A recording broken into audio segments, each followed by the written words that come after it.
Welcome to the Manifestation Babe podcast. My name is Catherine Zinkina, and I'm a manifestation expert, master mindset coach, and multiple seven-figure entrepreneur. I'm obsessed with helping you achieve everything that you once thought was impossible. If you're looking to massively up-level your life, your finances, your relationships, your productivity and success, then you have come to the right place. My goal in this podcast is to help you see the infinite potential within yourself to be, do, and have anything that your heart desires. Think of this podcast as your weekly dose of mindset development to help you maximize who you are and where you're going. Leave it to me to provide you with the tools, the resources, the strategies, and teachings that you need to manifest a reality wilder than your wildest dreams. I know we're about to have so much fun together, so thank you so much for pushing play today. And now let's begin. What is up, everyone? It is Catherine's husband, Brennan. And if you haven't heard, my wife is taking a little sabbatical. And since she stepped away, I decided to hack the podcast a little bit. Shh, for good reason though, okay? So just stick with me.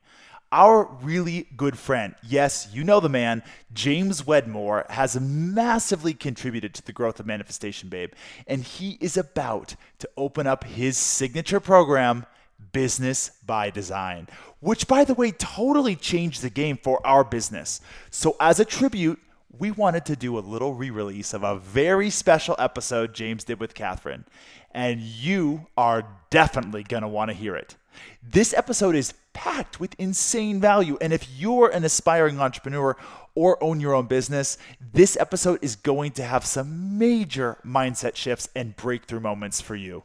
Give it a listen and then run to the show notes to get on the BBD waitlist. Business by Design opens for the one and only time this year on Monday, June 12th. And when you sign up with Manifestation Babe, you're going to get exclusive access to some juicy MB bonuses that will take your business to the next level. So be sure to get on that waitlist after this episode to be the first to know when those doors swing open. All right? Well, that's enough out of me. Enjoy the episode. Hello, my beautiful souls, and welcome back to the Manifestation Babe podcast. Wow, do I have an episode for you today? I don't know if it's because I'm almost 28 weeks pregnant, but I found myself in tears, like tears coming down my face for so many of the golden nuggets that were shared in this interview with my really good friend, James Wedmore. Like, thank God you couldn't hear them, or I don't know, maybe you will. Maybe you'll hear a little bit of a cry. James has been on the podcast once before, and I'm definitely going to link that episode in the show notes as well if you want to get a little bit more context into his background. And I'm pretty sure we talked a little bit more about the nitty-gritties of business and mindset and things like that. In fact, I believe that he was my very first interview, now that I think about it, back in 2019 when I decided to bring guests onto my podcast. But James really brings it in this episode, unlike anything I've ever experienced before.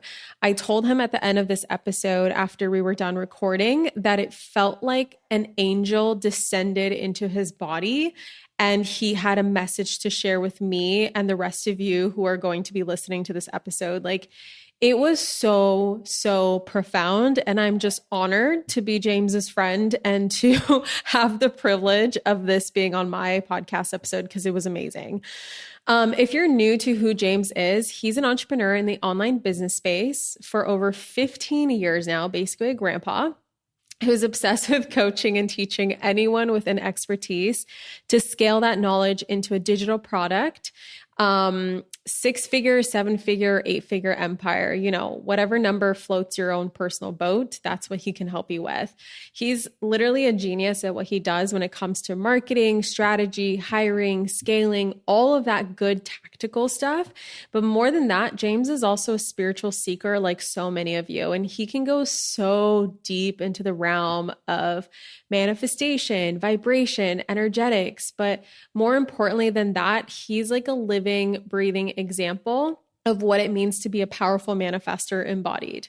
And I feel incredibly lucky to call him one of my good friends. James has gone through some of the hardest years of his life the last couple years that I have been a witness to, actually. And that's exactly what we decided to talk about. We had no idea what we were going to talk about before this episode, but we decided that that would be the topic because like there's just so much goodness and so much wisdom that he can impart from those really dark places that I have seen him going through. And I'm so excited to put this episode out there because yes, you know, this is geared towards entrepreneurs, but also if you're not an entrepreneur, James will help you with any kind of challenge or adversity or anything that you're facing in your life in general, where you are just in this dense bubble and you just don't know how to get out of it. James is going to pull you right out of that density and into the light. And he's going to show you how to persevere like a warrior, as he describes it. And he definitely did that for me today. And I know he's going to do the same for you. So definitely listen to this whole episode until the end. I promise you, every single thing that comes out of that man's mouth, I'm like, wow, is this like a speech, like an award-winning speech? Like what is happening right now? And before we dive into the episode officially, I just wanted to announce that I am officially affiliating again after taking a break from last year for James's signature program called Business by Design that launches in the second week of June. So we're a little early, but there is a wait list for you to get on, which I highly recommend because you're just going to want to get on it. So Business by Design is a program for any entrepreneur who's ready to take their business to the next level by going through James's proven processes for absolutely anything you could ever need to start, to build, and grow your business. So whatever stage you're in, I don't care if you like just have your first idea, or you're making 6 figures and you want to get to 7, or you're like me where you're almost at the 8-figure mark and you're like, fuck it, let's go beyond that. Let's go to multiple 8 figures, right? Any stage that you're at, this program can help you with that. I'm also throwing in 8 of my very own special bonuses into the mix. So there's going to be some manifestation focused bonuses, which you can find out what those bonuses are. I'm not releasing them yet. I'm not announcing them yet, but if you want more information and you want to be in the loop and you want to be the first to know about the upcoming launch, get on the waitlist. It's manifestationbabe.com/BBD waitlist. Again, manifestationbabe.com/BBD waitlist. And that's BBD, like B as in business, B as in buy, D as in design, Business by Design, BBD waitlist. And yeah, get on the waitlist right now to be the first to know about the upcoming launch. This program personally transformed my business, and I'm so excited to see what it does for yours.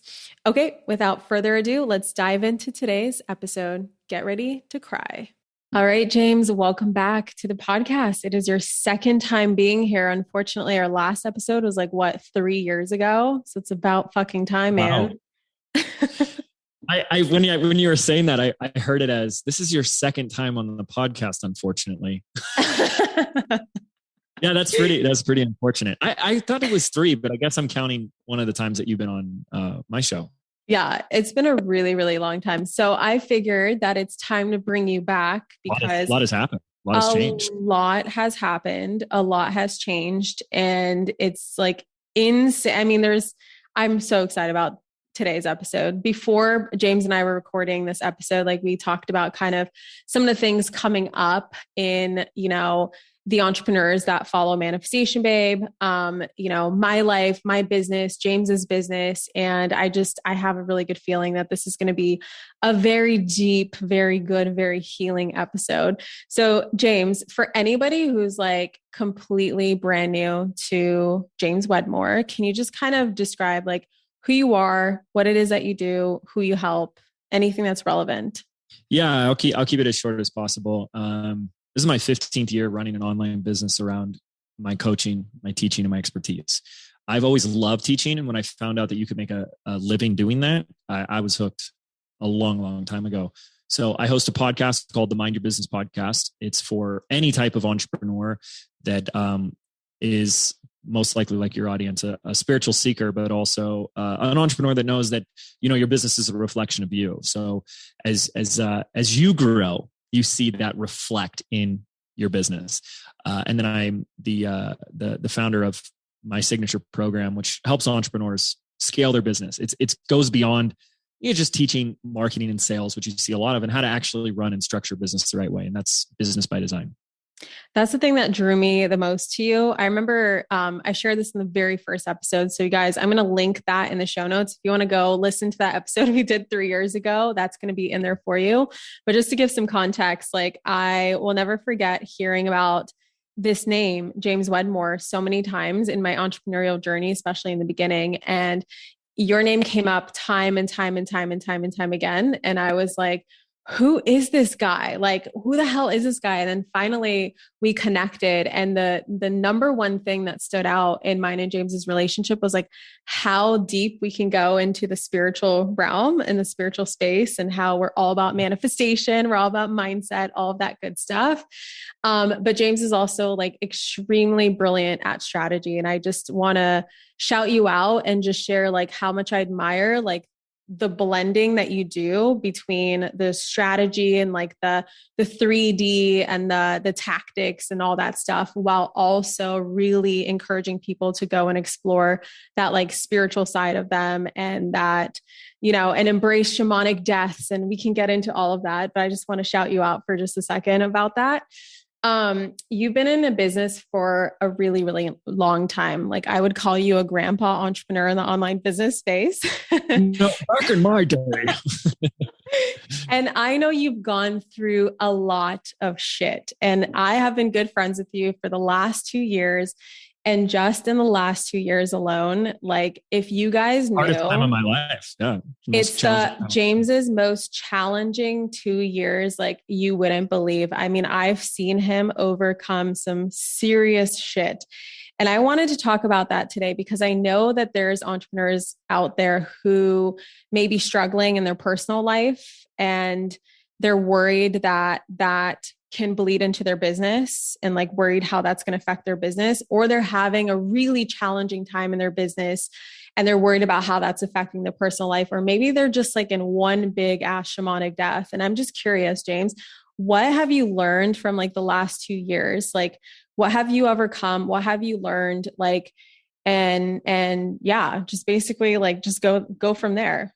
Yeah. Well, we do a 3-part episode on what I've learned. Seriously. And what's more important than what I learned was how I learned and how I went through some of these things. So, I think your audience already knows that this time, this pivotal moment in our history, which we call 2020, the pandemic, coronavirus. What I think your listeners know that collectively on the planet, this is a time that really everyone collectively has had an opportunity to grow and shift and evolve consciously.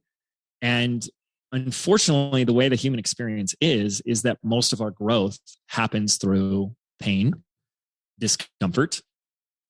And it's because we have to look at things. We have to look at the things that are no longer serving us. We have to look at the relationships that are destructive and not healing, the jobs, the places where we spend our time and where we give our energy. And it was one of the most beautiful opportunities collectively that we were all given to evaluate our lives. I mean, how many of us had this moment of pause in April of 2020 where we got to stop?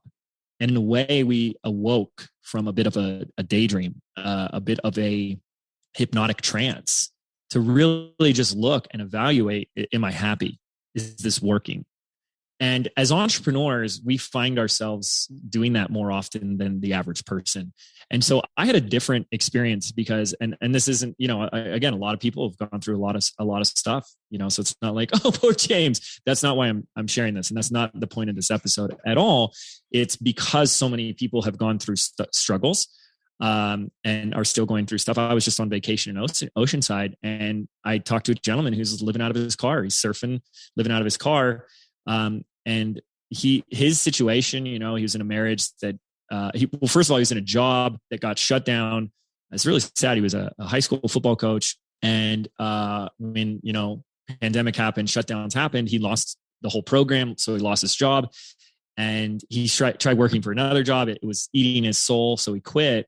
And all of a sudden, like, his wife was like, well, I don't want anything to do with you if you can't bring in the money. They went through a divorce, and he's, went through this whole, as we're going to label it, the shamanic death, and reevaluating and his life. So it's a very common collective experience. But I think what I really want to bring to the table is in any assistance and guidance on how to manage ourselves through these times, because it's in these moments that's going to make or break us. We're either going to allow these things to take us down or catapult us to new, incredible heights.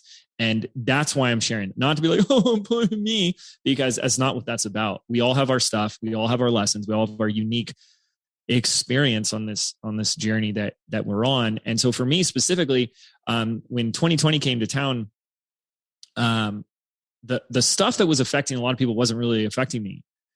I was really blessed and lucky. I had just gotten an investment property out in Sedona when all of this happened. So I just moved into that house to just set it up as an Airbnb. And what people don't understand is like, and I got a lot of flack for it. People are like, this guy's not taking the pandemic serious enough. He's living his life like everything's okay. And it's like, well, have you met me? Because that's kind of my disposition. I love that. Don't sweat the small stuff. And it's all small stuff, even when you think it's big stuff. And I was in a town of 10,000 population when there's no tourists, and your backyard is miles and miles of national forest. So I'm immersed in solitude, isolation, and nature as it is, which I love and crave. And, I'm looking around, I'm like, nature isn't affected by this pandemic. I'm watching a beautiful red cardinal sit right down in front of me and sing a song. And I'm like, this bird doesn't care about coronavirus. And I was just in a lot of nature, and I was in a lot of that beautiful restorative environment for myself. And those things weren't really like, for a lot of people though, right? Like losing a job or questioning things, and oh my gosh, and so many tragic things. So my shamanic deaths were different. And, as they say, things come in three. So I had things come in three. One of the saddest ones, and well, they were all really challenging for me, was I had a former student who then became what you would call, I don't really look at people as competitors, but you would say as a competitor, wanted to cancel me and attack me and say all these things online as part of their marketing strategy to sell their stuff. And I was faced with this onslaught of people that I thought were friends, people you thought you had relationships with, people you thought were friends, who in an instant like that just turn your back on you. I was getting death threats and just like the nastiest hate for nothing. And that was so sad to me, because at the time I just felt a great loss of so many friends. I wasn't worried about business because I don't put, and we can unpack that more if you want in a moment, but like, I don't put too much emphasis on that. I know what I do, and I help people, and the people who want my help, great. If you don't, that's great too.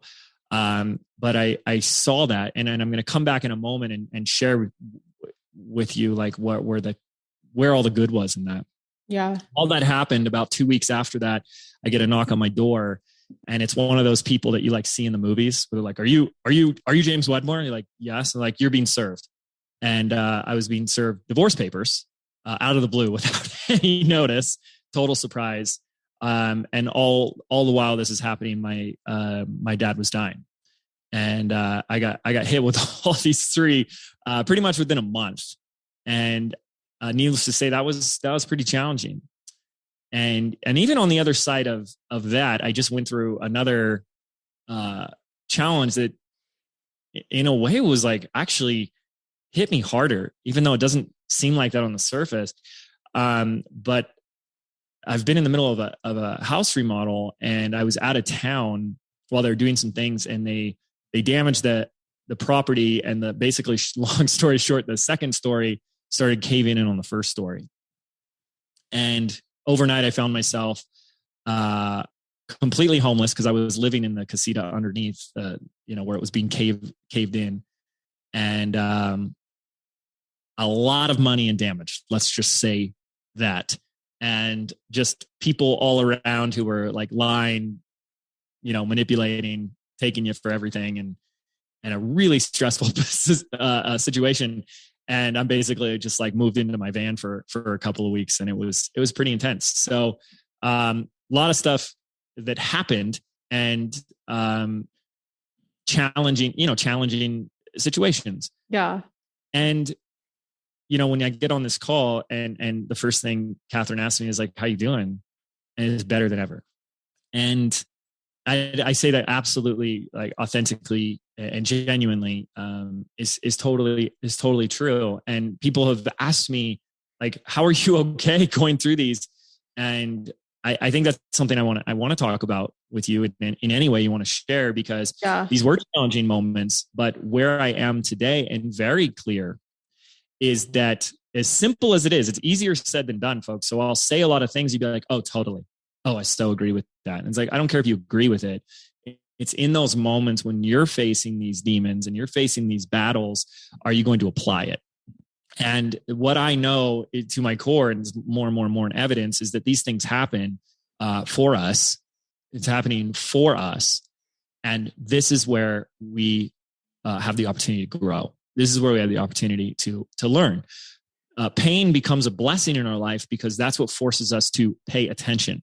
And I always love that little, I don't know where it comes from, that little quote or axiom of, first God throws a pebble. And if you're not paying attention, he throws a rock. And if you still aren't getting it, you get the big old boulder. Mm-hmm. And some of these big lessons where I had to have a big boulder thrown at me. And so with each of these, I found within myself, and I'll stop in a moment so I can let you see where you want to go deeper. But with each of these moments, as hard as it was, and people would I would watch people in my life who were close to me, they were just like panicking more than, "Oh my gosh, are you okay?" And I was like, "Well, yeah, this sucks. Like, it's uncomfortable." Yeah. It's like, I wish this wasn't happening on one level. But beneath that was a subtle knowing that I allowed to cultivate within me that this is all happening because it needs to happen. Yeah. And it's happening for a reason. And because of that, I'm okay. And when there's that, it's almost just this subtle, almost like the air conditioner hum in the background of your life, that you're always okay. Even when you're not okay, you're okay. And I kept that, and I held on to that, and I amplified that. And I actually became better than okay. Yeah. And look back, it's why people say hindsight is 2020. But if hindsight's 2020, let's get on the other thing so we can look back at it as fast as we can. And there's ways in which we can move through things faster, faster or more efficiently. And a lot of times we delay this or prolong it because of our inability to face it properly.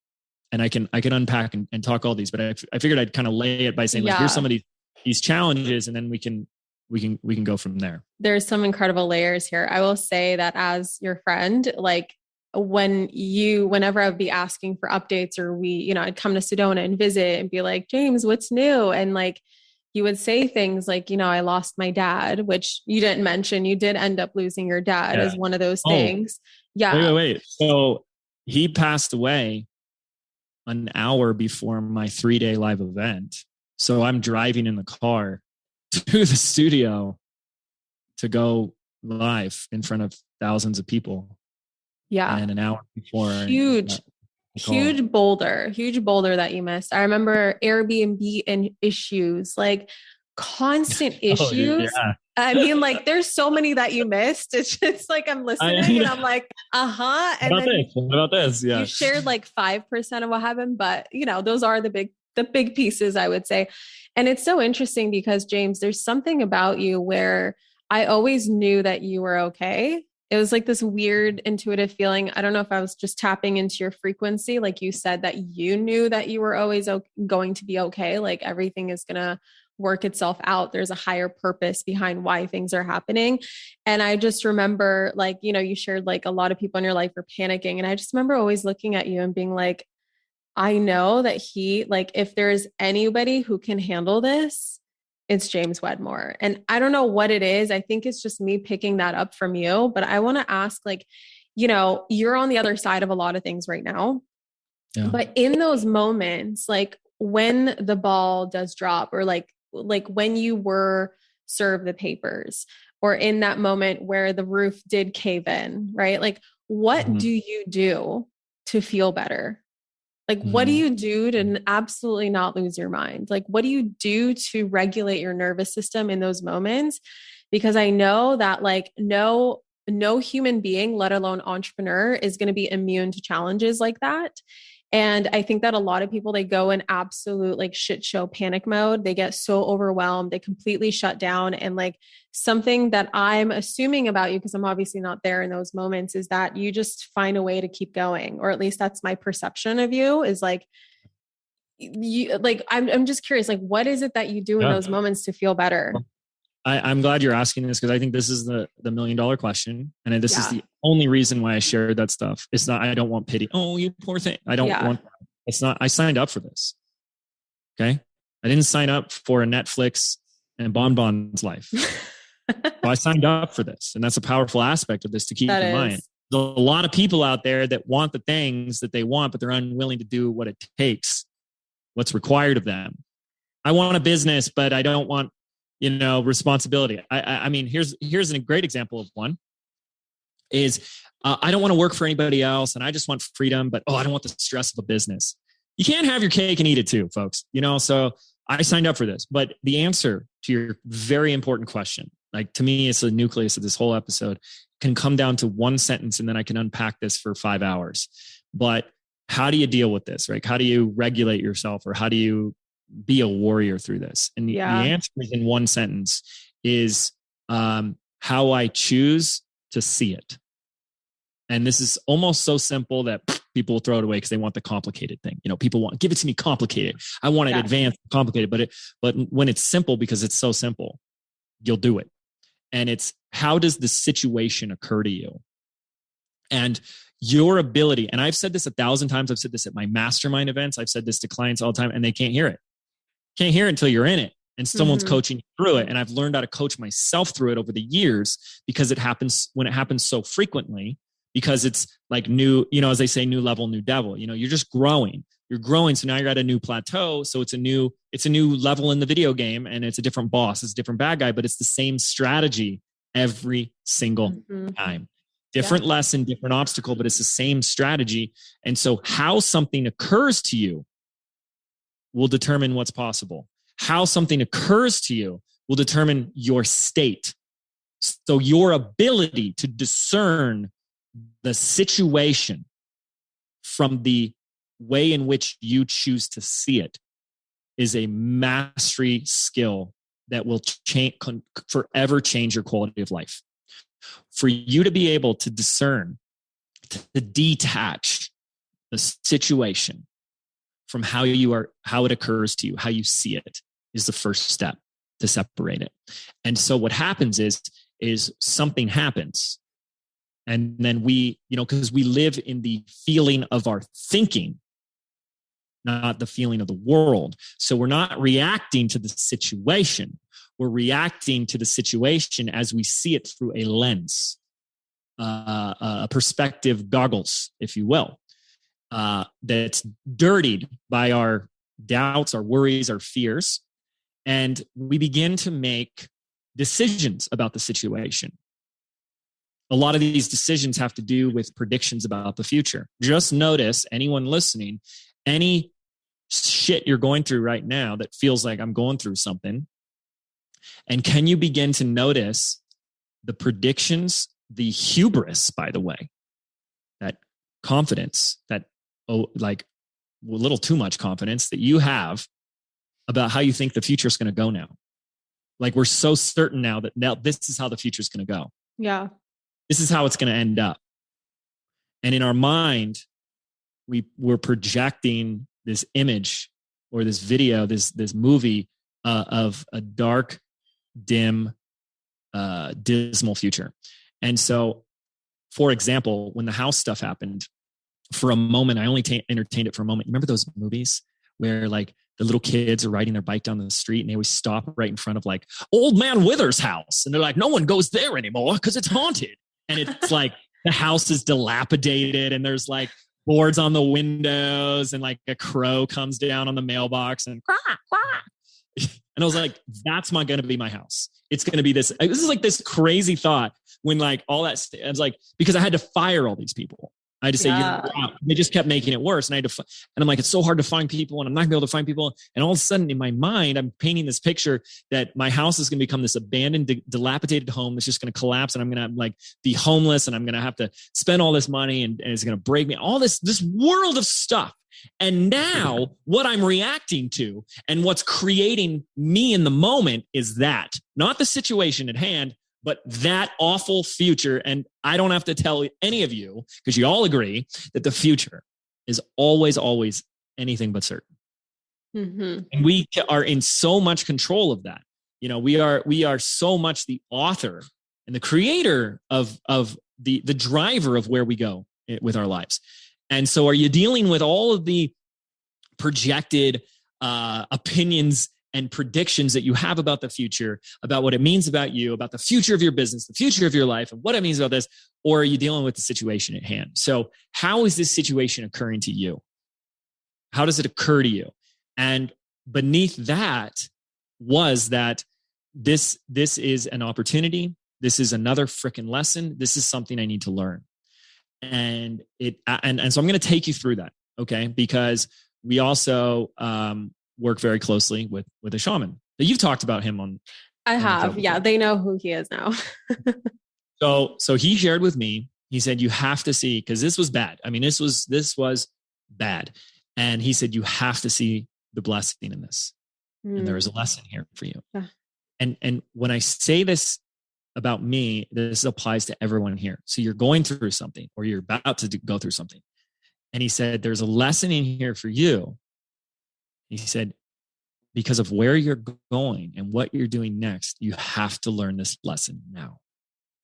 And I'd like everyone to consider that the same applies to you universally. What if whatever shit you're going through is an opportunity for you to learn a lesson that you need to learn now to get to where you want to go later?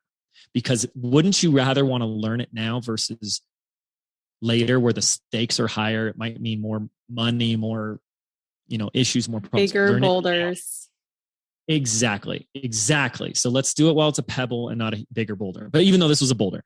So I look at it like this, and then we'll come back to how this was just unbelievable. So it works like this. Most people don't have goals. If you're an entrepreneur, or, you're like an intentional manifester, you have goals, you have a focus, you have an intent, you're living your life with some sort of intent. But that's like already an upgrade over most people, right? You just go into someone on the street and you're like, hey, what are your goals? And they're like, well, I just make it to the weekend, like just trying to survive. That's or fine. Super vague, like just more money, more success, more freedom, And not you have goals. That's amazing. But we're going to take, that's 101. We're going to take 202. And 202 is that the moment you create a goal, a moment you create an intent, the moment you declare a manifestation, and this is what most people never do, is we then have to say, what does that thing need from me? It's like people who are manifesting their dream soulmate, right? And then they go, I want the man of my dreams. Okay. But for a moment, and this will be a little confronting for some people, have you ever thought or considered what your dream man wants in a partner?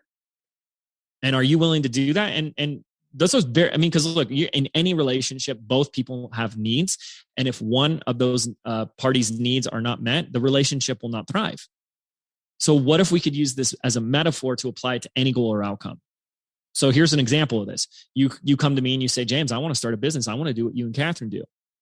Okay. Well, one of the things that will be required of you, one of the needs of that business will be that you have to no longer take everything so personal when you have a negative opinion about you, when someone has a judgment, or someone starts to spray their haterade on you. And if you're like, no, I can't do that, I'm so afraid, then you don't get to have what you want, because you didn't give the goal what it needs. It needs you to have more emotional intelligence and not learn how to not take things so personally, be more in your personal power and not give it away. And if you're unwilling to do those things, I don't care how hard you close your eyes and visualize it and believe it, It ain't gonna freaking happen. So this is how I look at life today. I really think it's as simple as this. You have a desire, you have a want, and be careful what you wish for, because the moment you have that desire, intention, want, whatever, then the universe is going to orchestrate circumstances, events, people. Oh my gosh, our petty tyrants. I don't know if we want to talk about petty tyrants in today's episode. I think we do. That's a great way that this all manifests. Are you familiar with the petty tyrant? I don't know. Are we talking about the same thing? I don't know. Well, then we'll talk about the petty tyrant. So it's like, look at it like this, whether it's true or not, it doesn't matter if what I'm saying is true or not. As a metaphor, it is a powerful strategy for causing continual, perpetual, inevitable success in your life. So you say, boom, I want this thing. And then let's say the universe says, okay, so in order for you to have this thing, you'll need to learn this lesson. You'll need to be at this level. You'll need to have this experience, and then you will get it. So guess what? It starts giving you those experiences to learn it. And I always love this little old adage. Have you ever heard this one where the student goes to the guru and it says, what's the difference between life and school? If life is school, what's the difference between like school in a classroom versus life? And the guru is like, oh, that's simple. In school, you learn the lesson first and then you take the test. In life, you're given the test to see if you can learn the lesson. So fucking good. Oh my God. And so we're given these moments, and something so beautiful that our shaman said is something to the effect of like, the most important thing we want and the most important place we need to be is the place of being free. Now, people search externally to access freedom. If I make more money, I'll be free. And then, of course, the moment they make more money, their entire life is controlled by what? The fear of losing it. You're not fucking free. And so to be free within our own self is such a place of power. And he says, and then life will bring you these situations to show you where you're not free, to show you you're still chained or shackled to. And when you begin to create and cultivate this as a context in your life, you will be so powerful because you'll know why this is happening. You'll know what this is for, and it will make so much more sense. Otherwise, when we play the victim role of this is happening to me, why me, and we get into our self-pity, and these are very uncomfortable things. People get really triggered by these things and like, how dare you? It's like, you can choose what you want. It's not like it's wrong. It's just saying it's not as effective. I'm just talking about effectiveness. We put too much self-importance. Self-importance makes us heavy and slow. Why does this always happen to me? Yeah, maybe it does always happen to you, but maybe the answer is because you haven't seen that this is such an opportunity for you to learn something so that you can get what you want, get what you've been wanting, the lesson of which is what was required as a precedent to get what you want, to get what you really craved. And so when I started cultivating this as a context, it becomes so much easier to move through these things. So going back to this conversation, he said, you have to see the lesson in this, that this is happening for you because of where you're going next. You can't get to where you're going and learn the lesson there. It's going to be even worse. So we got to learn it now. And part of the lesson, I did a whole series on my podcast about this, was how trusting I can be to people. And then the bigger you get and stuff, people just kind of give you their bullshit and they give you their stuff. And that was a lot of what the like canceling thing was. I had a lot of people that were in my corner that were, nice to my face. And then the moment something happened, they turn your back on you so fast. It's like, that was one of the biggest gifts in my life to really see for myself who is a friend and who's not. And I got to see that clearly. And it was such a valuable experience to see, like, there are people that will, and listen, this is going to happen to anyone who starts having more success. There will be people that will come into your world now that you have success that just want something from you instead of like a genuine, authentic friendship. And Catherine's one of the few people that never like, turned her back or anything like that, right? It's like because we had a genuine, authentic friendship. Mm-hmm. And when you have these moments in your life to see that, that is such a powerful gaining.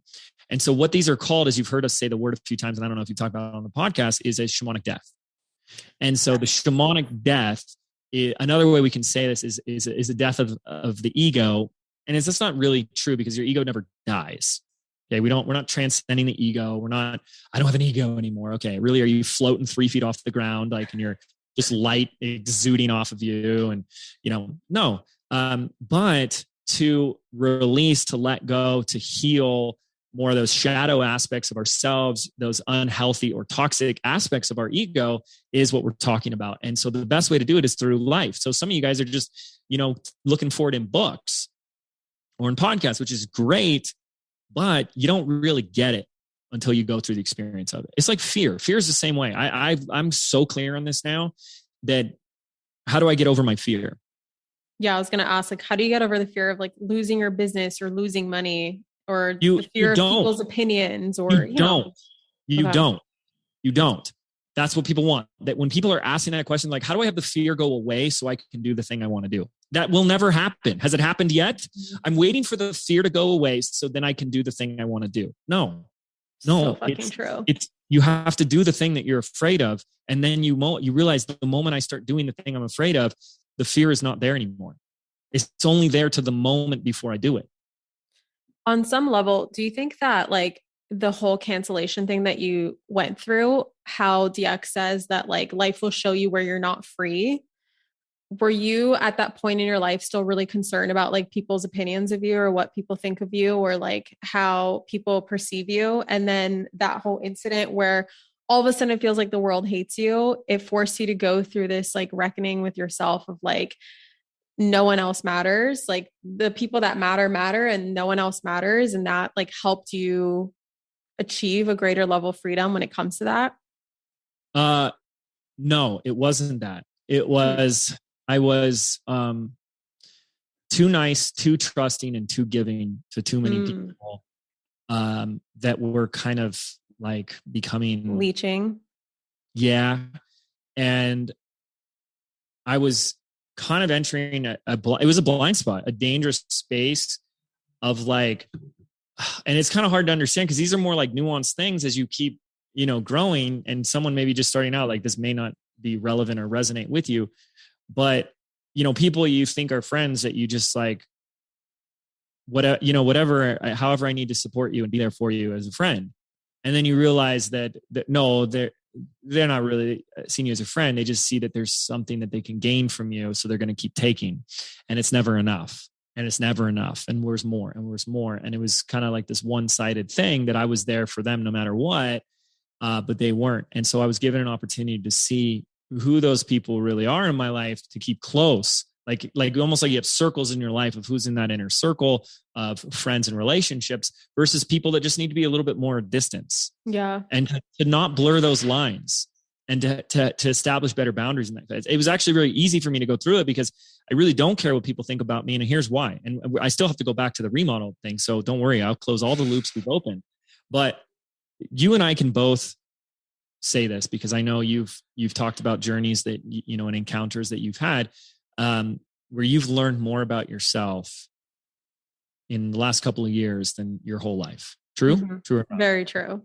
And is there still more for you to learn about who you are? Like so much. It's not even funny. So here we are on this journey, all of us on a journey of learning more about who we are. That's really what we're doing. Like, what else am I capable of? Who am I really? What do I want? What am I craving? Like, and it's an inward journey. And whether you've been alive for 20 years or 80 years, there's more to discover. So here you are living the life that you've lived, learning more about you every day, every week, and every month.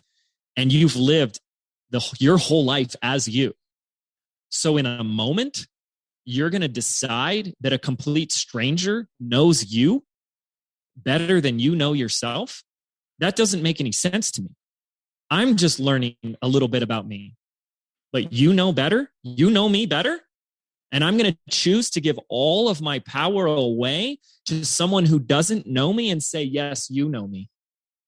Yes, you know me better than me. Thank you for telling me who I am or who I'm not. That's crazy. And so that was very clear to me a long time ago. So it wasn't that. It was a deep, deep sadness I had. I felt like I was mourning the deaths of relationships. But in further reflection, I got to see so clearly. And now today, the people that are in my corner is like, I have to be very, very careful. And I have to like actually kind of ask around and be like, how is this person when I'm not around?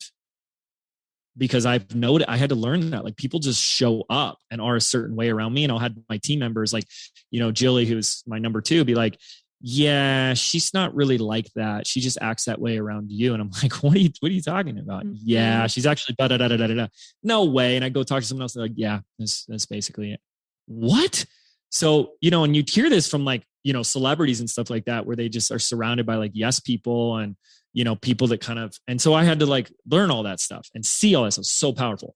So going back to the remodel situation, and he's telling me there's a lesson for you to learn, which is like, you got to stop trusting people so easily. And that's the problem is like, when you're, and I don't want to say this and make it sound like I'm saying something like about myself, but this just how it happened. When you're an honest person, when you're a trustworthy person, when you are your word, when you don't lie, you kind of just assume that everyone else is that way too. Literally me. Right? It's like, well, I wouldn't lie about that. What? No, he told me da da da da da da. Like that's what he said. Yeah, he was fucking lying to you. Yeah, James and I so relate with each other on this because I'm the exact same way. I'm so trusting of people because I'm like, I would never do that. So why would someone else do that? So here's what happened. This person was lying to me. I mean, just totally. And I won't get into all the details. I did like a 3-part episode on this. Just lying. And I don't know why it was lying. Lying because it's like, maybe if I just like talk out of the side of my mouth, I can figure it out along the way and everything will be fine. Maybe it was just like, I just want to nip this guy for everything he's got. I don't know what it was. Doesn't matter. But after all the caving and everything happened, and I'm sitting there, I get on the phone. I'm like, I don't know if this is going to work. I think you just need to go and I'm going to find someone else. I don't know if I can find someone else, but this is getting worse, not better. And he proceeded to tell me all the things, all the right things. I mean, I teach communication and giving feedback and working on how to have a powerful conversation with a team member to like recreate a relationship and increase performance. And he's telling me all the right things. And he starts saying, James, I understand. If I were you, I would be even more upset. And this is not right. And I'm going to fix it. I just need you to trust me. Just trust me. Trust me. And guess what the lesson was for me to learn? Stop trusting people. So he's telling me everything I need to hear. And then he says, just trust me. Trust me. Trust me. And in that moment, I go, oh, shit, this is what I'm still doing. Yeah. It's like a mirror right in front of your face. Exactly. And this is what I'm getting at for people to have this level of insight and awareness so you can just move through it faster. That's all it is. These things aren't avoidable. It's inevitable. Your success is inevitable, but so are your shamanic deaths because that's the way to success. When people say failure is a stepping stone to success, it's not because that just sounds nice or because Napoleon Hill said it 100 years ago. It's because it's through the failures is the only way we learn. Sorry, but that's how you learn. And that's how you grow, because when everything's all hunky-dory and dandy, rainbows and unicorns is kind of when we like let ourselves slip. And it's in these moments that we go, I got to figure this out. And Catherine, when he said, trust me 3 times, and I had that, oh, this is it. And I said, you know what? I did trust you. And look at where it got us. I'm done doing that. And I said, we're done. That I got off that call. I still will never be able to fully explain what happened next. I felt like 100 pounds of pressure, weight came off of me. It felt like there had been this dark cloud and it just cleared. I felt lighter. I felt like this buzz. And my big concern, my big fear was that it's so hard to find people to help you with your house out here right now. I mean, we're in this little town and it's the times that we're in as it is. 2 days later, I had 2 crews, 14 people at the house, and they finished everything in less than 2 weeks. it was like the clouds parted and boom. It was like, okay, finally, kid, you got the freaking lesson. Let's proceed.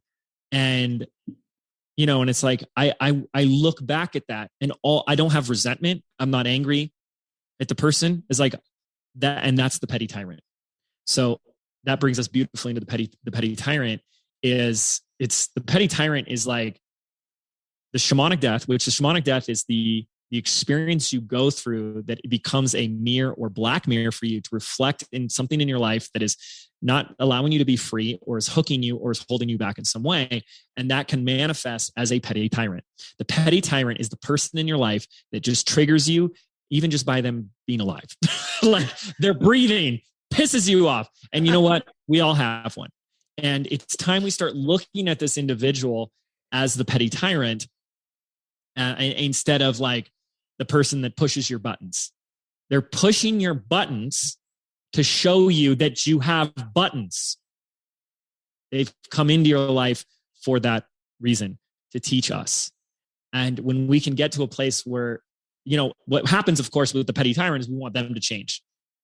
We want them to go away. We want them to stop pushing the button. And good luck with that one. It's so hard for you to grow and change. You really think you're going to do a better job getting someone else to grow and change? I don't think so. And so when we can look at that person differently and saying, this person is coming into my life to teach me something about where I still have a button, where I still have a trigger.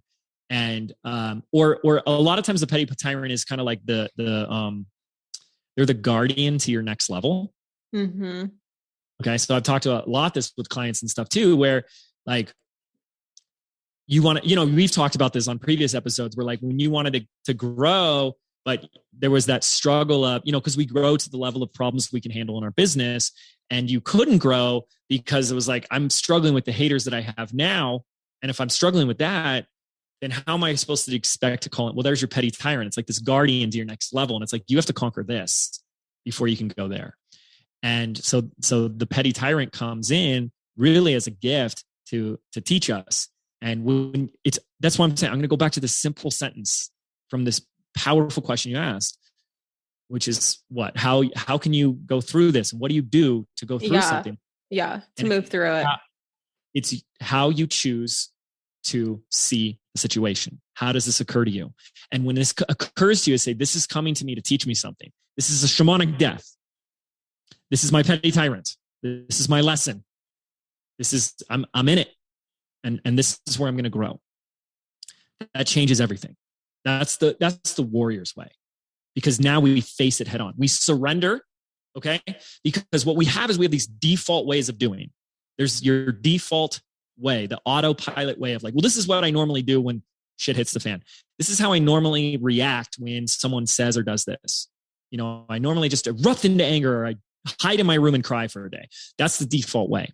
So these situations will come into our life when that no longer serves us, to teach us to do it another way, to say, or maybe it's time to let that go. And so when we surrender to the situation, we're surrendering to the way we've always done things, because the way we've done things is no longer serving us. And that's why those sentences of keep doing what you've always done, you're going to get what you've always gotten, but you want to do something different. You want to have something different. You want to accomplish something different.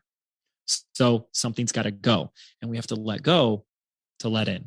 So again, like I said, that one question, we can just unpack that for hours. Is this making sense? Is this helpful? 100. So helpful. You have no idea. Like if this podcast episode never made it out, like you helped me, just so you know, like, I feel like this is such a perfectly timed podcast, because I feel like I'm going through 100 shamanic deaths right now. I feel like I have 50 petty tyrants. So I'm just like, like you're giving me so many perspective shifts just for myself. And it's like, you would think, oh, Catherine, she already knows this, like, cause I teach very similar things. It's all about perspective. It's all about shifting things, placing your awareness somewhere else, seeing it from a different perspective, like all that stuff. But holy shit, like life has been very shamanic deathy for me the last year. And so I feel I just want to jump on something right there, because it's like, yes, most of us listening know this. Yeah. That's why it's called a blind spot. This is not about what you know or don't know. Right. This is where you didn't see that you haven't been applying it. Yeah. And it's just like, oh, duh, and that everything that I just went through and walked out with the remodel and all that stuff, was an area of my life where I wasn't applying what I didn't already know. And then we apply it and boom. But why I'm sharing this is that when we go through the shamanic death, to declare it a shamanic death, to declare this is my petty tyrant. Mm-hmm. The problem is we take things personal, and it's your ego that wants to take it personal. It's that self-importance, that significance that the ego craves that's going to keep us stuck on our journey of growth and evolution. So when we say this is the petty tyrant or this is the shamanic death, it doesn't have to be so personal. It doesn't have to be about you. It gets to be for you. Mm-hmm. And then we can move through it a little bit faster. That's my opinion, But anyway, sorry, I interrupted. No, you're good. I'm just curious, like what, I can just see and I can hear a lot of people already asking this question. And this is something that came up for me as you're talking about this, because I also similarly share with my students, like, Earth is a playground. Earth is a school. It's like, we're here to learn lessons. We're here for our evolution. And a lot of my students ask, well, like, Catherine, like, I'm exhausted from all these lessons. Like, do they ever stop? Like, what is the point of just nonstop learning lessons? Like, is this what life is all about? And I'm just curious, what would your answer be to that question? There's your next lesson, right? So now we're exhausted by all of that. So that's the next, it's layered. So that's the shamanic death. And so that's, that's the self-importance. That's the self-pity. You can't just stop, can't take a break. And so what is that teaching you? Yeah. What is there for you to learn in the, consistent, perpetual experience you're having of problem after problem after problem? And how much do you need to surrender and let go of this utopian future of, I'm going to reach this place where everything is just fine and dandy and hunky dory. And how much of that is still a part of you giving your power away to the external needs to change so that I can feel peace and safety, versus with all I had my bad days. Okay. Don't get me wrong. I'm not perfect. And we can't then go beat ourselves up because we had a bad day. There's something wrong with that. The worst thing we can do is be hard on ourselves. Mm-hmm. Okay. So we have to find that, like, how do we be the warrior, but not be hard on ourselves? And that's been a lesson for me to learn. But I've always managed to find the calm within the storm with every storm I've gone through. And so much of actually, this is a very important question you're asking, and I hope people are getting this. And so much of the battle is that you're making it worse than it needs to be by continuing to burn yourself, to eat yourself away, to take yourself down. So is the situation, the shamanic death you're really going through, really as bad as it is, or are you making it worse? And when you feed it and it's pulling you and nagging on you and you're just beating yourself up over it, and then you're like, oh my gosh, oh my gosh, oh my gosh. And then you're projecting that future we talk, and then this is going to happen, and this is going to, and then you listen to a podcast like this, and you're like, I've been so, why have I been doing this? Like, I've been doing this for weeks. Like, it was like, now you're just doing the same thing towards you. And then boom, boom, boom, we're making it so much worse versus like, finding a way, and only one can do, we can't do this. I can't do this. Like, your personal trainer can't do your push-ups for you, but finding that space in that center where like, we just kind of surrender to it. Like, yeah, it's going to be okay. This sucks. This is going to be okay. There's something for me to learn. I haven't figured it out yet. I'm going to get through this. And maybe I shouldn't be so hard on myself. Maybe this is something I signed up for. Maybe there's a really good benefit in here for me, and I can take a breath and I can breathe. And this is strengthening me, and it's making me stronger, and it's helping me, and it's teaching me, and finding that within ourselves. And what you will notice is that, on one level you asked for it too. Just like I said, I asked for it. Like, you can live a life where your goal is just like Netflix and chill. It's totally fine. But if you're called to work with someone like Catherine, or, start a business, or do something big, like, but you don't want to learn or grow, and you're unwilling to go through challenges, like, can't have your cake and eat it too. So, there's kind of this like, and this is not the things that people want to hear, but it's like, suck it up, because you asked for it. And you asked for it. Like, at a higher level, this is you asking for it. So suck it up. And you know what I mean? Like, right now, those are not the kind of things people want to hear. That's not what we being touted, geez, have some more compassion. It's like, no, don't do it with compassion, but suck it up, because you are so much stronger and more powerful than you realize. And so suck it up means wake up to your freaking power. Like, wake up to how powerful you are.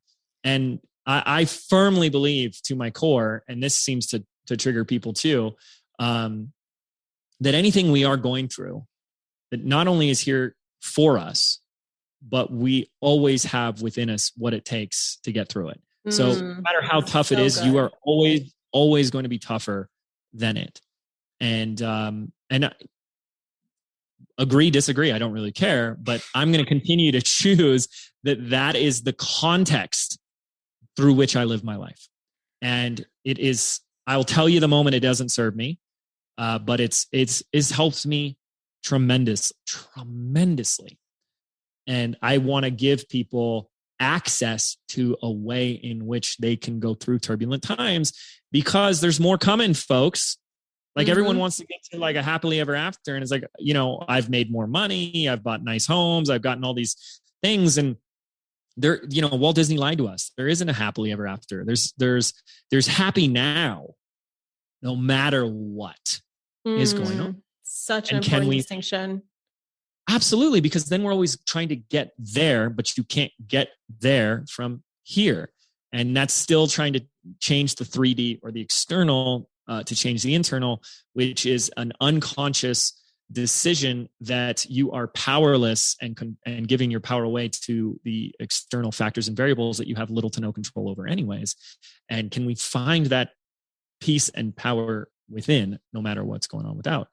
And it's hard. This ain't easy.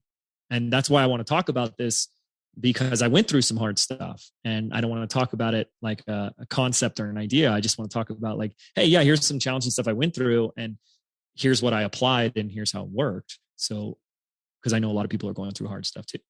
On the other side of that though, like what are some of the beautiful things that have come out of all the challenges that you've gone through over the last 2 years? Like, what are some of the beautiful, exciting moments that have happened as a result, like, as you can call it a reward of all of those lessons that you finally learned?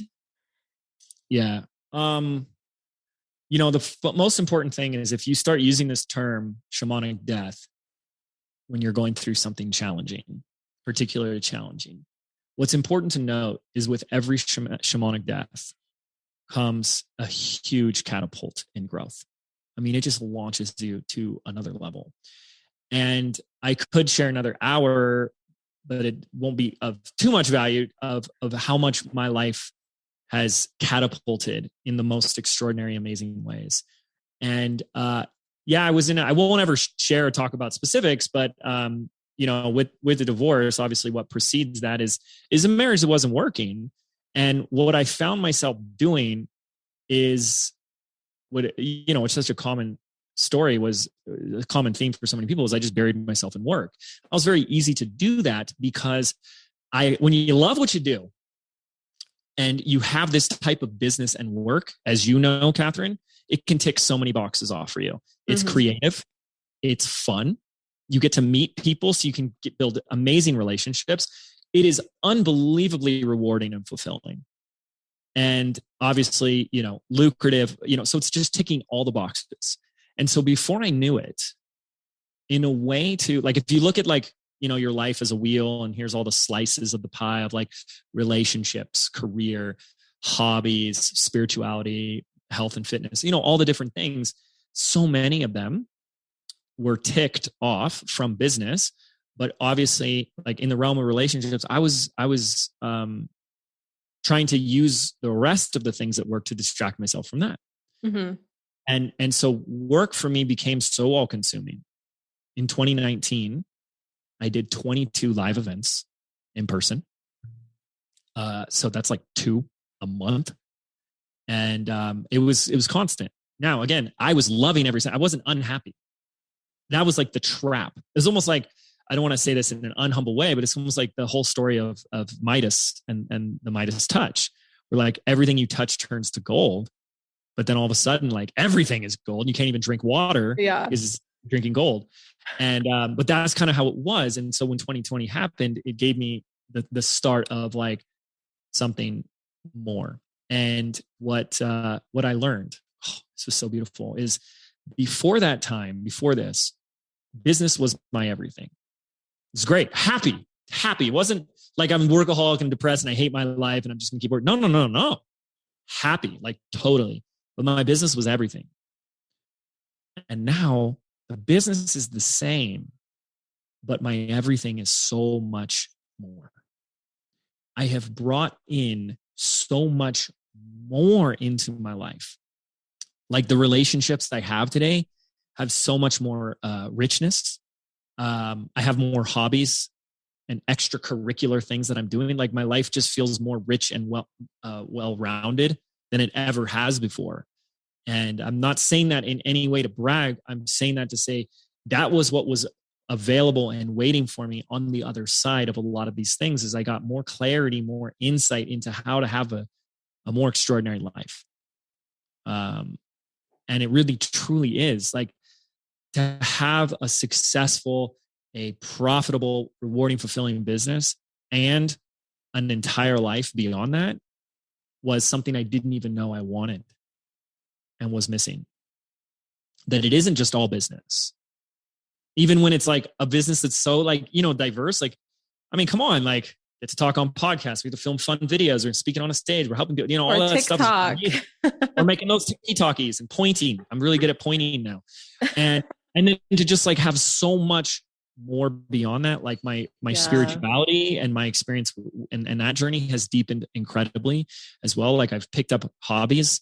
Like I'm playing the guitar, I'm going to be buying a drum set soon, and just like getting so like musically inclined, like my intrigue for food and just like other activities and life and friendships and relationships and journeys and traveling is like expanded so much that I was like, wow, I didn't even know that I was missing some of these things. I didn't even know. Wasn't it your quote that you said, I remember you saying this to me like maybe a year ago, maybe like 6 months ago or something like that, where you said at first you were getting into all the like spirituality things to grow your business. And now it's like your business is helping you grow your spirituality.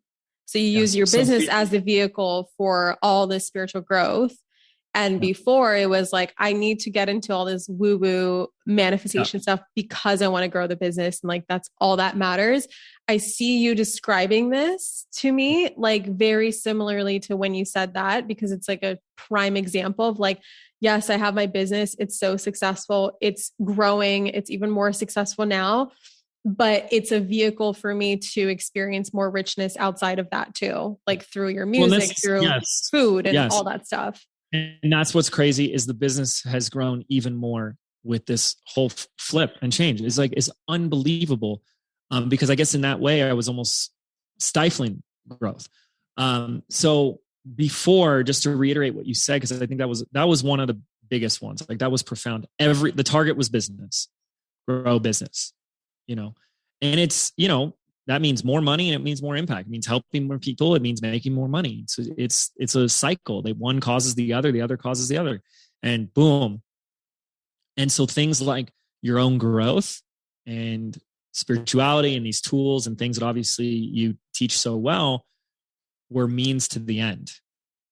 Mm-hmm. And to go through that switch and to flip it was also a very challenging shamanic death. It was the hardest one for me to go through because I didn't know it was a shamanic death, and it was really hard to let go and surrender. But my North Star was changing. The North Star, the target, was business.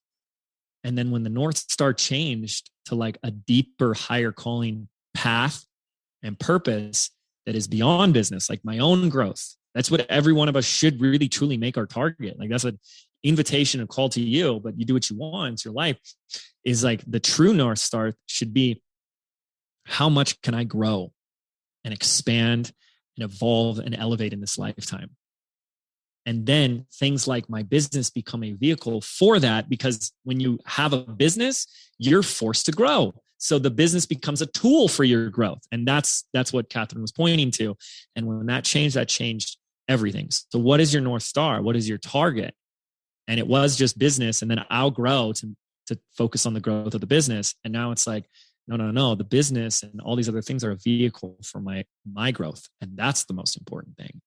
And when that changed, that changed everything for me. I have a question that came up when I was in your mastermind, which is like 2019. And I see this all the time come up in the realm of entrepreneurship and business and, stuff like that. A lot of people ask or a lot of people talk about this like concept of becoming bored in your business. It's like you're doing the same. I know you have a great answer for this. That's why I'm like kind of shifting gears because I want you to talk about this so bad. You are so good at answering this question, but it's like to the people who ever say, I feel so uninspired in my business, or I'm bored in my business. Like I want to keep things super exciting. James, how can I keep myself engaged and wanting to continue to grow my company? Like, what is your answer for those people? My first is welcome to what a shamanic death is. So I woke up one day. So like I was so like business was so all consuming. I go for a walk. I come back in 10 minutes and I'd be like, oh my God, I got another idea. This is amazing. And like, boom. It was just like idea. And I woke up one day and it was the scariest feeling I think I've ever faced, which had nothing to do with the shamanic deaths I talked about. It was total apathy. Like I felt like, is this what depression feels like? I've been depressed before. It's like a different feeling, but it was like, this feels like depression. Like nothing matters. And then I fed it and it freaked me the F out because I'm like, if nothing matters, then that means I have no drive, I have no passion, and I don't care, which means I can't keep running this business. I definitely am not going to grow it. And I just took myself, and it means it's all going to go away. And I just took myself down. And this is normal. We're humans, right? So, or we're just playing one on the internet. So I had to take myself out of that. And then I started talking about these stories of these experiences. And a lot of people, especially like in my mastermind, started coming forward. And they started telling me they were having the same experience where they used to have all this passion, used to have all this purpose, all this like enthusiasm. And then they'd wake up one day and it's gone. Or just like a little bit over time, it's just, and they would freak out too. And so the first thing I told them is, I think we have to look at this as like, I know we have to look at this the same way I started to look at it, is this is not a problem. This is happening for you. And I connect it back to what we just talked about, which is, I interpreted this as this is another shamanic death or mirror to show you how much importance you have put on your business, how much power you've given away to it, so that it determines everything. And it's a very powerful place to come from a more actually neutral place than so much in attachment and identity entanglement that your happiness and your thoughts about yourself are determined by the success or failure of your business. Or, if the business ebbs and flows, then your life ebbs and flows. And to uncouple that can be kind of traumatic. And that's what was happening for me. I was uncoupling who I am, who you are, and your business. And in that uncoupling can be challenging, because if you feel like it doesn't matter, the answer is it doesn't matter, and it shouldn't. I think about my business and it just feels like none of it matters, and it shouldn't. And this is a concept, and you can go Google this, called controlled folly.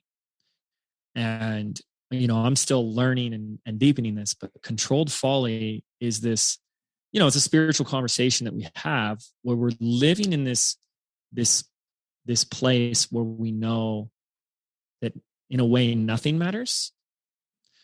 It's not that nothing matters. It's more that nothing has any type of importance or significance, because everything is important and significant. So nothing is more important or significant. Like it all matters and it all doesn't matter at the same time. And this is, you can go, Google this and you can search controlled fall if you want to go down that rabbit hole. And there's some beautiful passages from the Carlos Castaneda books that explain this in great detail. And so to learn and live from a place of controlled folly is a very challenging, but very powerful place to live from, where I was learning to not give that power, significance, or weight to the business, but also not like disregard it. And so sometimes that, and I know this is a very different response than people want to hear. Maybe it just means like, oh, I think I just need to chill out a little bit. It means I need to take a break. It's like, maybe it does. Mm-hmm. But why do you need to take a break? Because we've made it mean everything. We've given it so much importance. We've made it our whole lives that it's consumed us in a way. And there's a really powerful space and place that we can begin to explore and navigate within ourselves, where it's like, it doesn't have that weight or significance. It is a game. We're playing a game. And when did we start taking ourselves and this stuff so darn seriously that we lost the fun? And I can point evidence to this where most people listening, and definitely a lot of my students, have had success when they did something like a beta launch, where they just kind of like flippantly threw something out there to see. I don't care how it does. I just want to see how it does.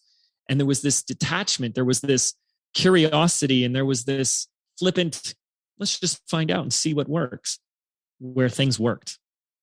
And then all of a sudden something happened. Like we got results, like boom, boom, boom. And then something happened. And now we kind of tighten our grip and we start holding on. And we're kind of afraid to lose it. And then we start building and we go up and up and we say, now I don't want to fall. And now I don't want to lose this. And now I got to hold on even tighter. And now it's all this fear that we're driven by. Will this even work? Will this even work? I don't even know if I'm doing the right thing. Now it's working. So you think you got rid of that fear? No, it just changed to a different mass, which is not what if this doesn't work? Now it's what if I lose it? What if it goes away? What if it gets taken away? And it's the same damn fear. It's just, on a new circumstance. And these experiences can be such a gift for us to show us, like, stop making it matter so much. Like, it matters. This is the controlled folly, but it doesn't. And that's because, talking about manifestation, everything's frequency. The fact that you've created whatever you've created means, and will always mean, you can always create it again. The fact that you've created what you've done means that you had to shift frequency and energy, call in that frequency and energy, which means you will always, always, always be able to do it again. So why do we put so much importance, so much significance, and white knuckle what we've created, and then begin to operate from the fear that we're going to lose it? And when we're free, and I'm still deepening this and this and this so much in my life, but when we're free of that, is such a more powerful place to work from. So anyone who is sitting here and they've been going through this experience where I used to be so passionate about my business, and now there's this kind of like, I wake up to this emptiness. It's like, it doesn't matter.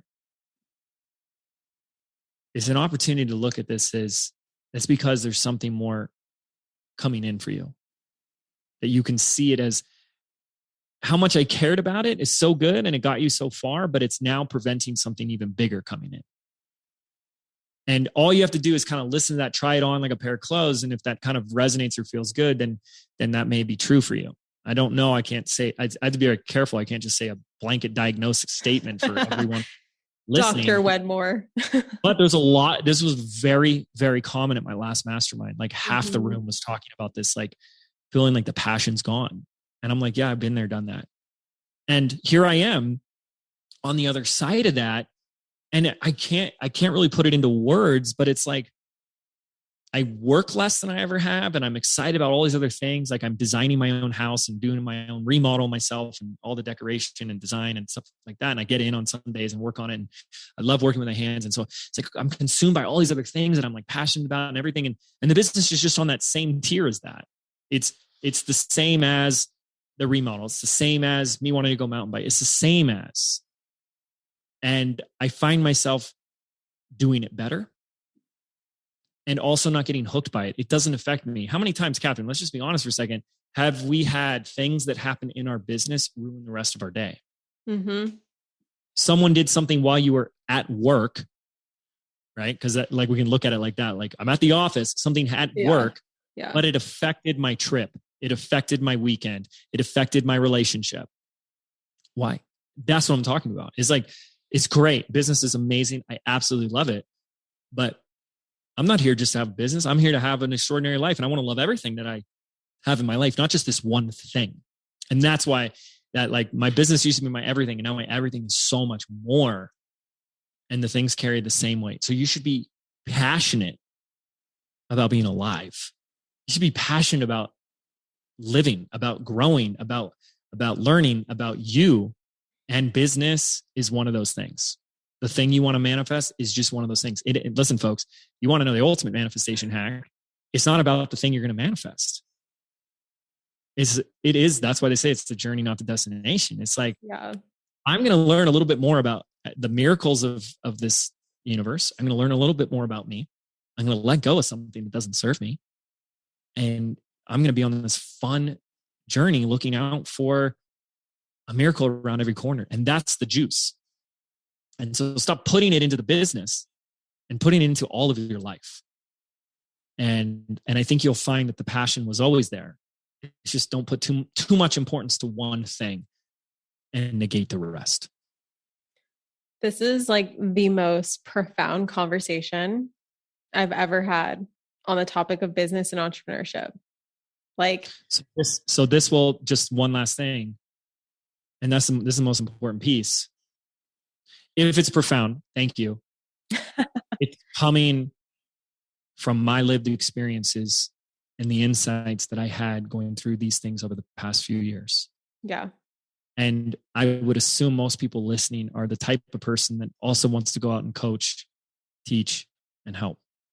So when you know in the back of your mind that whatever you're going through is not just something that you get to learn yourself, but it's something that you get to offer to the world, then you will embrace and welcome that next shamanic death, that next challenge with so much power. Like just bring it on. Because I always know in the back, like this will help someone else. Yeah. And that's a really powerful place to work from. And I know this episode is going to help so many people. I can already see the DMs flowing in, the tags, like, woo, it's going to be crazy.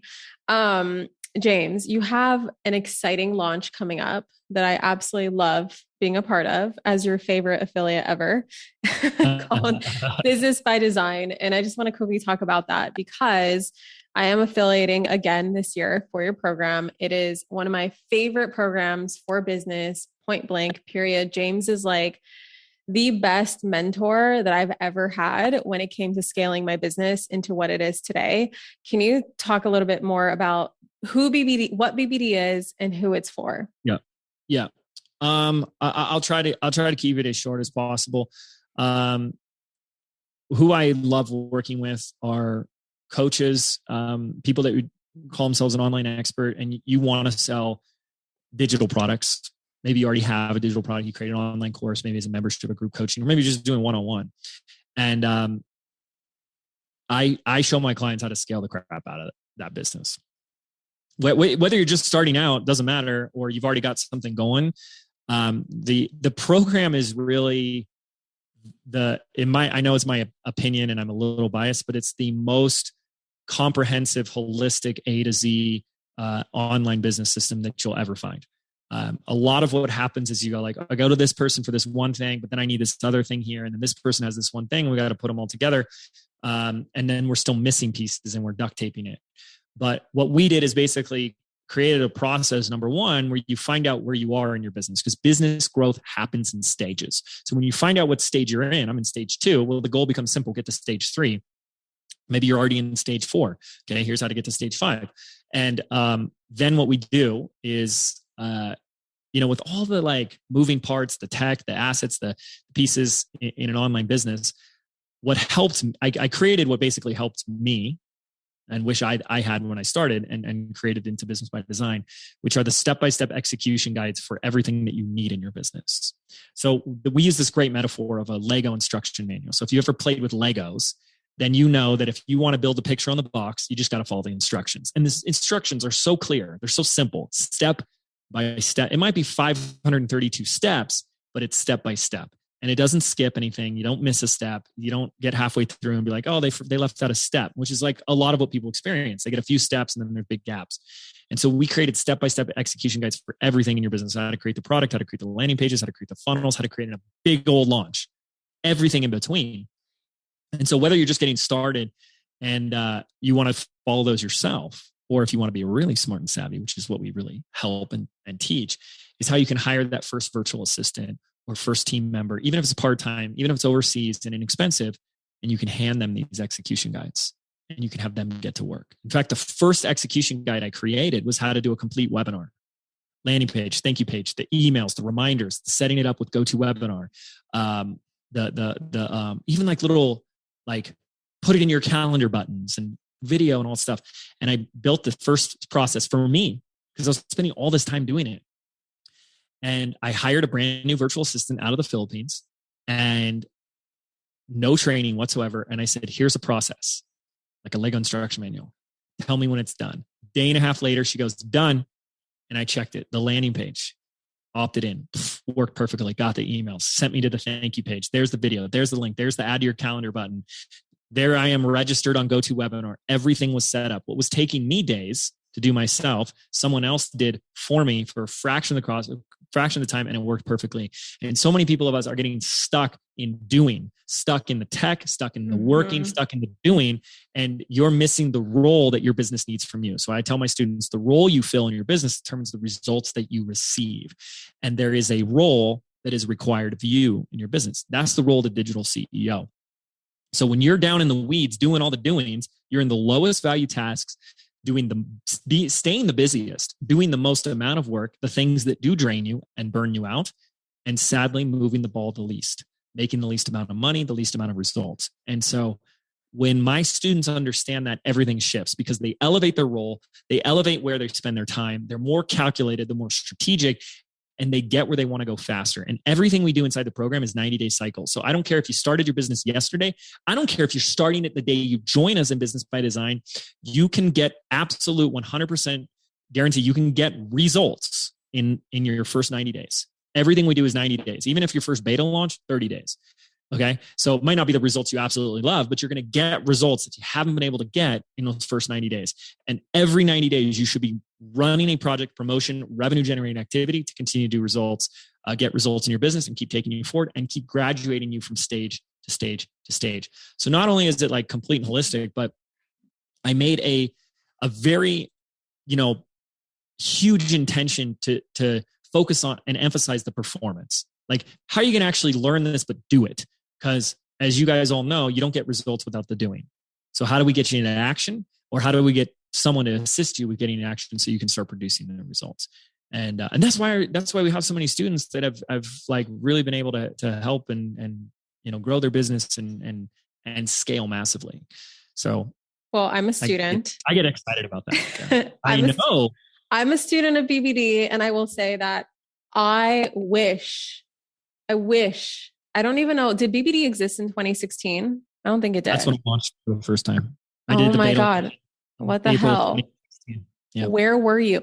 Literally my team to this day, I think we're on the last of the duct tapes that they're pulling apart. Like I duct tape the shit out of my business. And of course it worked for me, like to a certain degree, of course, like it's amazing. At least I didn't wait to have everything perfect before taking action. But like, holy shit, when I saw BBD for the first time, I was like,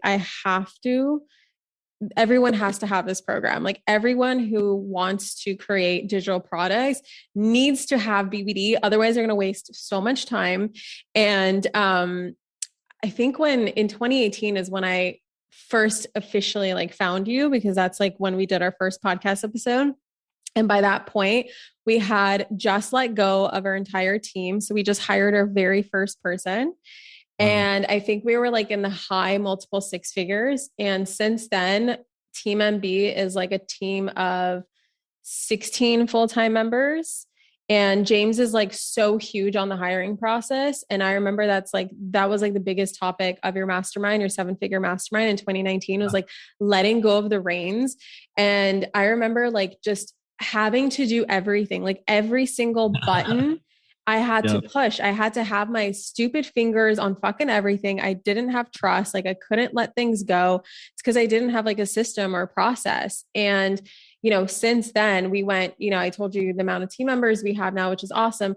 But like revenue wise, now we're, we ended what year are we in? 2021, we ended, right? We're in 2022. What That's year correct. is it? You're doing great. Good, great. So 2021, we ended at $7 million, which is incredible. And like, I credit so much of all of the things that we implement nowadays to BBD, to James and his wisdom and all his incredible strategies that he puts into BBD. And now like what my business looks like in my day-to-day life is like, I'm just showing up for the creative things. Like I just That's what everyone wants to say they want to do this. Yeah, exactly. Everyone. Yeah. Like all I do is like, I'm showing up to do a podcast with James. And like, as soon as we are done recording, I send it off. I don't do anything. It just shows up on my podcast. You know what I mean? So it's given me so much freedom. And I just want this program in every single person's hands. So get on the fucking wait list, everybody. It's manifestationbabe.com/BBD waitlist. And I will also put that link in the show notes as well. James, thank you so much for coming on here today. I had no idea where this episode was going. Well, I thought I knew where it was going, but it was like, honestly, one of the most profound and healing episodes that I have ever listened to myself. And I feel so grateful to have been a part of it on the receiving end. I didn't know what we were going to talk about. I was like, cool. I have a podcast today with Catherine at 1. Yes. Yeah. That's awesome. You have no idea. You have no idea how much you helped me. So let alone, I know you're going to help so many people with this episode. So thank you so much for being here. Well, obviously, Catherine, number one, I appreciate that. Thank you. Number two, I think it's important to acknowledge, especially in front of your listeners, that you play a role in that, a massive role, because I always believe it's when, two people come together and have that conversation that it can either elevate and expand that or, contract that. And you definitely did that. But I hope your listeners and your audience know this. I assume that they do because, I know you very well, really well. And, we're good friends is what I mean. You know yourself more than I know you, of course, but I know you really know, I've gotten to know you really well. And I think it can be easy for people on social media to see someone who's making videos, flying around the world and living this life of, adventure and whatnot to make judgments that it's like, you know what I mean? Like that superficial, like millennial influencer who's just, saying, dream it and you can have it. And it's kind of this like shallow, superficial, close your eyes, dream it and believe it, girls, and I understand it's Instagram and I hope your listeners know how much depth that you bring to every conversation, how many gifts that you have, and really truly like your constant, unbelievably humble pursuit for more of your own growth. And when we get to, I'm almost 40, maybe 39. And so, when you get to your late 30s, let me tell you this, you eventually figure some things out in life. And it's so embarrassing that I always forget that you're like a decade younger than me, right? Yeah. I'm 29. Yeah. That's just so mind-boggling to me. And I think it's a huge testament to not just like your level of maturity, but something unique about you that you can't say about everyone. And I hope people can see what they get when they get you. Oh, because I know what I get as a friend being friends with you. You can't talk like that to a pregnant woman because she starts to cry. Like, I'm tired of crying. Stop making me cry. Stop it. Stop it. I'm dehydrated at this point. Seriously. Well, James, fucking love you, dude. Thank you so much for coming on the podcast. You're amazing. Yeah, likewise. Thank you. Thank you so much for tuning into today's episode. If you absolutely loved what you heard today, be sure to share it with me by leaving a review on iTunes so that I can keep the good stuff coming your way. If you aren't already following me on social media, come soak up the extra inspiration on Instagram by following @ManifestationBabe or visiting my website at manifestationbabe.com. I love and adore you so much and can't wait to connect with you in the next episode. In the meantime, go out there and manifest some magic.